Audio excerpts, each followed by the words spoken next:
Everybody, Mike B back here with another video. I've seen this come up a lot in online discussions, YouTube comments, YouTube videos, and especially on like AR15.com, watching a bunch of AR fanboys arguing about something AR related is like watching a bunch of monkeys try to fuck a football. Everyone else that's looking on knows the answer, like this shouldn't be happening, right? And does it really matter? Why would you fuck a football? But all the monkeys who are trying to fuck the football think they're right and their way is better. That's basically the best metaphor I can come up with for AR fanboy stuff. It's not just you guys, like AK fanboy. If you're loyal to one platform and that's all you think is the best, you're an amateur, all right?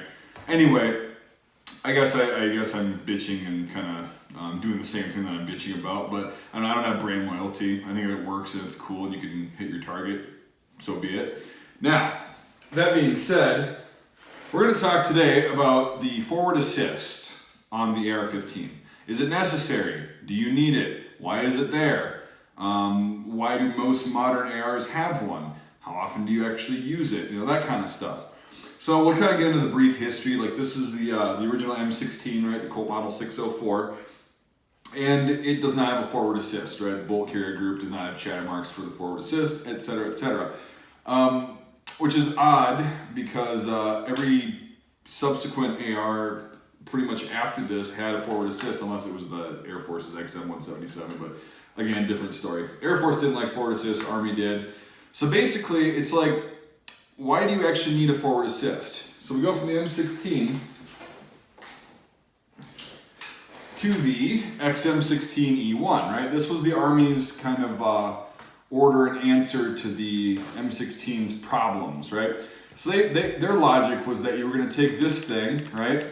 And if your bolt did not go into battery, so say it's stuck back about right here, if your bolt did not go back into battery because of issues of your chamber rusting or whatnot, or you got a bunch of carbon and shit built up in the upper receiver, you could simply, like right now it's not in battery, right? It's not going to fire. You could simply hit this guy, and it'll hit one of those little chatter marks on there and send the bolt back into battery so you can actually work the rifle or disassemble it. Now, that did not solve all the problems. So this is just the historical part, right? I'm just explaining this. It didn't solve all the problems because the problems actually weren't mainly with the bolt and the bolt carrier. It was actually with the chamber not being chrome line or chrome plated or chrome line or whatever you want to call it, and the bore as well with the bullets and the rust and everything.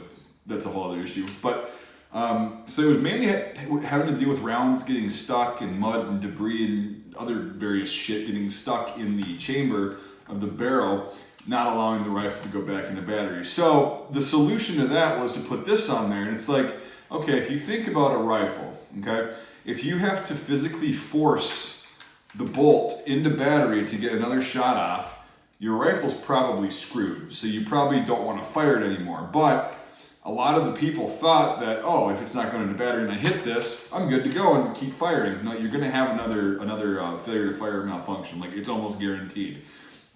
So why put them on there?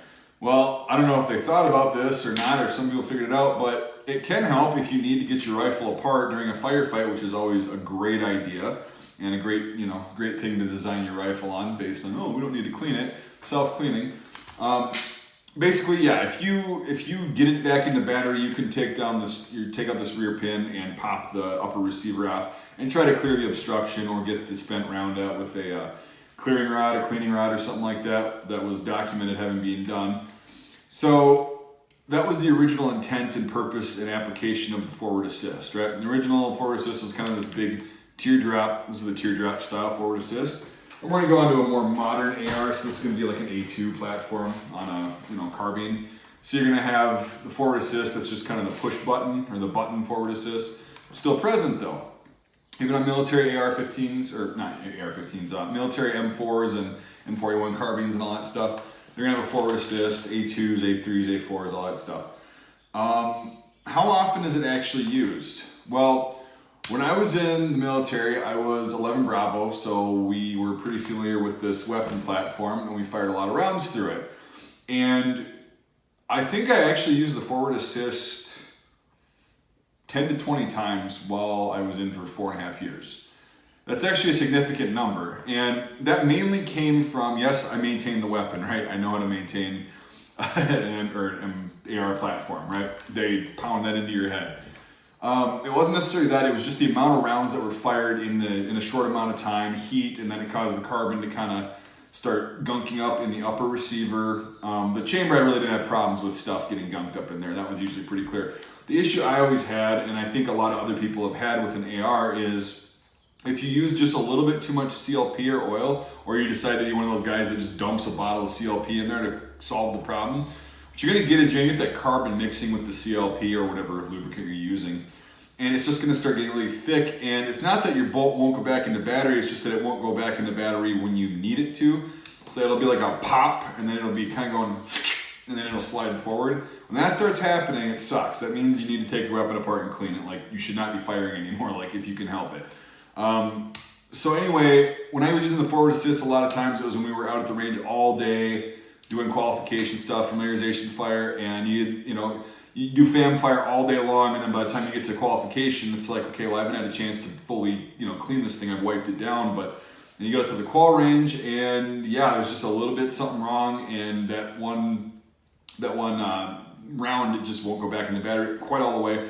I never had anything stick way back, but I had to pop this a couple times to get it back in, and still made the shot. But so anyway, having to use that begs the question: if your rifle, if your platform requires you to have a forward assist on it, right? That essentially you're shoving and forcing a very essential part of the weapon, the most essential part, debatably, into, to be able to fire a cartridge. Is that not a shitty design? Could there have been other modifications made? Sure, maybe. I don't know. I'm not a freaking engineer. I'm not a gunsmith and everything. I enjoy using them and kind of assembling them from parts. Should be another video, building versus assembling. But yeah, it's just one of those things. And now with a modern sporting AR, right? So if you're just Joe Blow that likes, kind of like me, just like going out to the range, popping off a few hundred rounds, and then you go home and clean your weapon, do you really need a forward assist?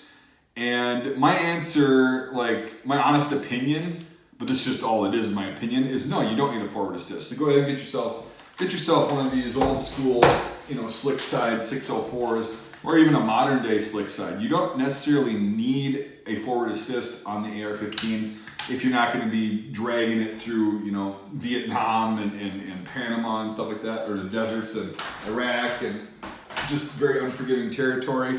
You probably won't need a forward assist. However, here's going to be my final thought on a forward assist, right? If you want one and you feel more comfortable with it on your weapon, get a weapon with a forward assist. If you don't think you need one and you feel pretty confident that you can maintain it, and it's, you're not going to be using it in the capacity where it's like your life depends on it, and you're just going out to the range and stuff, you probably don't need one. But again, it's up to you. So it's your choice totally on your weapon platform what you need. And that's the thing that pisses me off about a lot of gun videos and forums especially, is everybody deals in absolutes. Oh, my opinion is the way it is. I'm right. No, you're not right. You're not that other person that's looking to buy an AR-15 and wants to ask if, when people ask, that's why I discourage people from asking questions online. It's like the same principle as asking, oh, I have a sore throat, I'm going to go online, and you go on WebMD, the old joke is like, you're dying. Okay, that's what everybody says.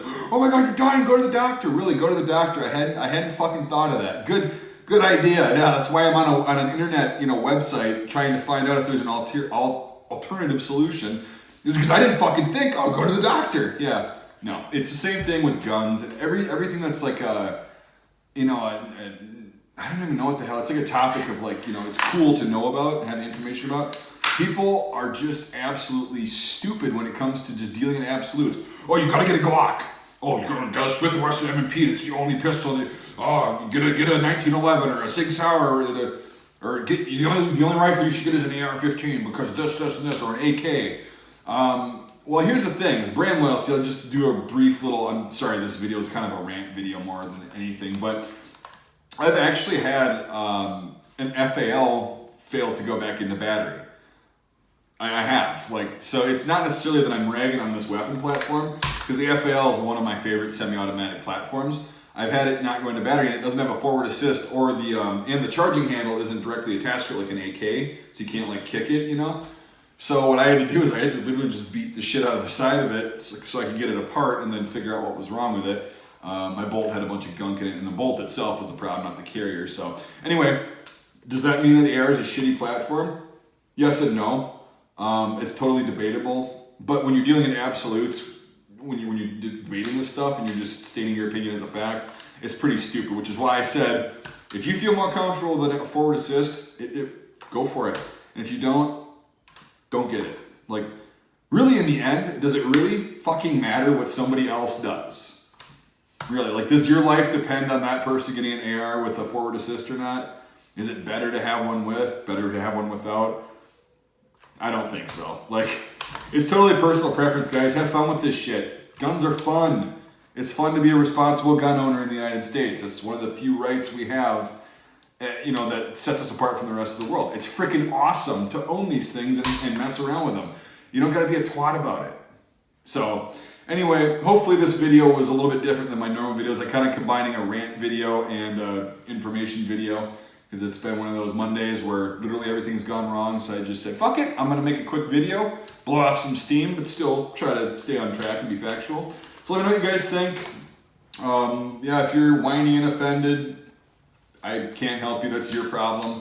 That was not my intent in this video. I was just pretty much stating from the outside looking in, it's completely neutral what these arguments look like. So there you go, guys. Forward assist, a little bit of history, why it was used, why it's on there. Should you get one? Should you not? Doesn't matter. They kind of look cool, and it's like if you played Counter-Strike like me and you're a fanboy of that video game, you always like the forward assist being on the wrong side of the weapon. I always thought it was on the left side of the receiver. Pretty funny. Anyway, thanks for watching, guys. Hope you enjoyed it. Consider supporting the channel if you like this video, and don't take it too seriously. So, anyway, thanks for watching, guys. God, I really want to go out and play with this.